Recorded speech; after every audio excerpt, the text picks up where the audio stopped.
मित्रों नमस्कार। मैं हूं डॉक्टर तुषार महापणकर। मैं ईएनटी सर्जन हूं, यानी कि कान नाक और गला विशेषज्ञ। हमने कई बार नाके नाके पे नुक्कड़ पर कई लोग बैठे रहते हैं और वो कान में कुछ तो तीली या पेन या लकड़ी डाल के खुजाते रहते। उन्हें क्या लगता है कि कान का मैल जो है वो मैल बाहर निकाल के कान पूरा साफ रखना, क्लीन रखना। तो आज का हमारा विषय है कि कान का मैल निकाले या न निकाले। चलिए फिर हम लोग शुरू करते हैं। अभी भाई ये जो कान है अपना, तो ये कान का छेद है और यहाँ से कान की शुरुआत होती है और वो यहाँ पर कान के पर्दे तक आती है। मतलब ये जो कान है, किसे हम लोग बाहरी हिस्सा बोलते हैं कान का, बाहर वाला कान। ये जो छेद से एक प्रकार की नली आती है और वो नली यानी ट्यूब ये कान के पर्दे तक होती है। अभी ये नली के ऊपर की जो चमड़ी है, वो चमड़ी यही चमड़ी होती है, वही चमड़ी मतलब के भीतर जाती है। अभी कैसा होता है कि ये जो नली है तो उसके बाहरी हिस्से में बाल होते हैं छोटे छोटे, और बाल के रूट्स में वैक्स की ग्रंथियाँ होती हैं। वैक्स यानी कान का मैल। कान का मैल यानी एक पीले रंग का मोम जैसा पदार्थ, हाँ, तो उसे हम लोग कान का मैल बोलते हैं। तो ये मैल हमेशा वहाँ से निकलते रहता है। अभी देखिए भाइयों, हम जिस वातावरण में रहते हैं, भले वो वातावरण नॉर्थ का हो, साउथ का हो, मुंबई का हो या प्रदेश का हो, सभी जगह पर कहीं ना कहीं तो हवा में दूषित कण होते हैं। क्या दूषित कण यानी क्या? धूल के कण, परागकण का, परागकण यानी कि फूल के ऊपर से जो उड़ते हैं वो, और का फंगस के कण का, फंगस यानी क्या? फफूंद, या उसे का फफूंदी भी कहते हैं। तो ये जो कण है, ये सब कण तैरते रहते हैं, ये हवा में तैरते रहते हैं। वो कण आके हमें यहाँ पर चिपक जाते हैं। लेकिन हम लोग जब स्नान करते हैं तब ये जो सब कण होता है वो सब धुल जाते हैं।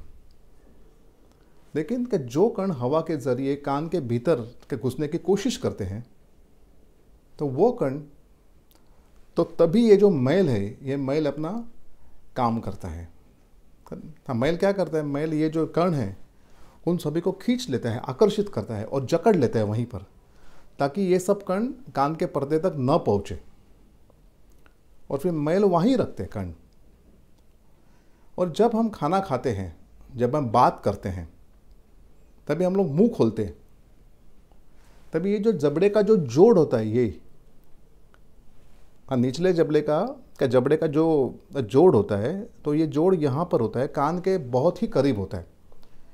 तो जैसे वो जबड़ा हिलने लगता है वैसे कान की भीतरी त्वचा भी हिलती है, और उसी के कारण ये कान का मैल वो दूषित कणों के सकट बाहर निकलते रहता है। यानी कि जितना मैल तैयार होता है उतना मैल बाहर निकलते रहता है, वो भी हमारे जानकारी के बिना। हमें पता नहीं चलता है, वो बाहर निकलते रहते हैं। इसीलिए हमेशा लोगों का कान जो होता है वो कान एकदम साफ रहता है। बाहर के बाजू में जो थोड़ा दिखता है मैल, तो वो नॉर्मल है, लेकिन भीतर कुछ नहीं होता है। अभी अगर हमने एक रास्ते पे से 100 लोगों के उठा के लेके आए, और ये लोगों ने अपने कान जिंदगी में कभी साफ नहीं किए, तो उन लोगों का कान अगर देखा तो लगभग 90% यानी 90 लोगों का कान एकदम साफ रहता है। और बाकी जो 10 लोग हैं, तो वो 10 लोगों के कान में ज़्यादा प्रमाण में मैल तैयार होते रहता है। आप समझ गए? तो मैल उनके कान में ज़्यादा प्रमाण में तैयार होता है। तो क्या होता है, जितना प्रमाण का ज़्यादा होता है तो बाहर निकलने का जो प्रमाण है वो तो है उतना ही रहेगा, लेकिन जो का बचा कुचा जो मैल है वो एक्चुअली कान के पर्दे की तरफ खिसकता है, और फिर धीरे धीरे धीरे धीरे वो कान के पर्दे के ऊपर जम जाता है। तो हमें क्या लगता है कि कुछ तो हुआ है करके, तो हम लोग बर्ड बोलो या लकड़ी की सीली बोलो, या माचिस की तीली, पेन, पेंसिल, कुछ भी डाल के हम लोग खुजाते रहते हैं, और मैल को हम लोग और भी अंदर ढकल के जाम कर देते हैं। तो ऐसा करना बिल्कुल उचित नहीं है। अब ये करने से क्या होता है कि भीतरी त्वचा जो होती है तो उसमें अगर हम कंटिन्यूस खुजाते रहेंगे तो उसमें से ज़्यादा मैल तैयार होगा, वो एक चीज़। और दूसरी चीज़ ऐसा है कि जो अंदर बाल होते हैं, हाँ, जो मैंने आपसे शुरुआत में ही कहा कि अंदर जो बाल होते हैं, ये बाल वहाँ से निकल जाते हैं, बाल उसके मूल से निकल जाते हैं, रूट से, और वहाँ पर इन्फेक्शन होकर फोड़ा होने की शक्यता होता है। खास करके जो व्यक्ति में शुगर की बीमारी हो, डायबिटीज़ की बीमारी हो, तो उनको तो ये होता ही है। तो इसीलिए कान में बड डाल के साफ़ करना उचित नहीं है। तो वो जो बचे का जो भी लोग का जो मैंने बताया 10%, तो उनको साल में एक बार, महीने में एक बार नहीं, साल में एक बार कान के विशेषज्ञ के पास जाके कान क्लीन कर लेना चाहिए, साफ़ कर लेना चाहिए। इतना ही करना है, या दूसरा कुछ नहीं करना है। अब दूसरी बात है कि कान में तेल डाले या न डाले। कई जगह पे हमने देखते हैं कि कान में संडे के संडे पूरे फैमिली पर कान में तेल डालती है, तो ये उचित नहीं है। अगर कान में मैल है ही नहीं, नॉर्मल मैल है और वो अपने आप ही बाहर निकल रहा है, तो कान में तेल डालने का कुछ मतलब ही नहीं है। अब ये जो मैल होता है, ये मैल कभी कभी पीला होता है, कभी ब्राउन कलर का होता है, और कभी थोड़ा ब्लैकिश होता है, काला जैसा थोड़ा, किसी का गीला किसी का सूखा ऐसे होता है। जैसे अपने पसीने को, हर एक व्यक्ति के पसीने को अलग अलग बास आते हैं, अलग अलग स्मेल आती है, तो उसी तरह कान का जो मैल है ये एक्चुअली अलग अलग होता है। जिन व्यक्ति में बहुत ही हार्ड वैक्स यानी कि कड़क मैल तैयार होता है, तो उनको तो कान के डॉक्टर के पास 6 महीने में नहीं तो फिर 1 साल में जाकर कान साफ करने की ज़रूरत है, कुछ करना नहीं। अभी क्या होता है कि अगर कान कोई भी व्यक्ति का अगर पूरा साफ हो, तो कान में अगर आपने तेल डाला तो तेल अंदर जाके वापस बाहर आएगा, ना नफ़ा ना नुकसान।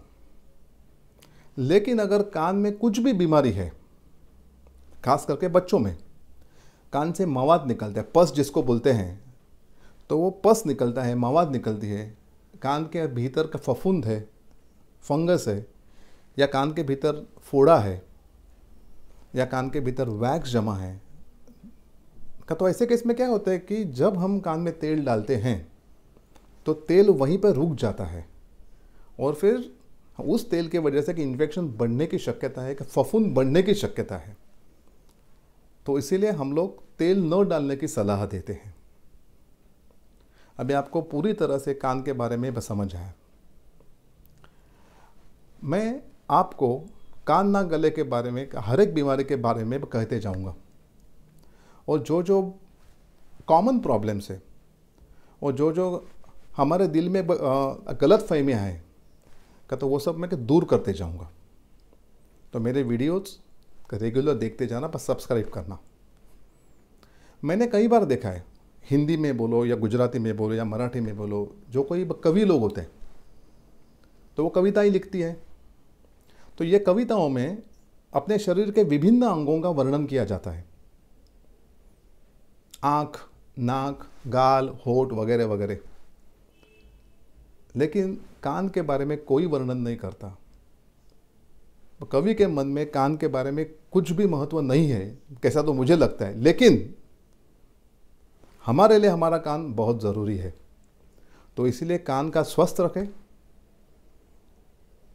कान का ख्याल रखें, और आपका कान एकदम सुरक्षित रखें। चलिए भाइयों, इसी नोट के ऊपर मैं आपके आज्ञा चाहता हूँ। नमस्कार। जल्दी का मैं हाजिर होऊंगा। Thank you so much.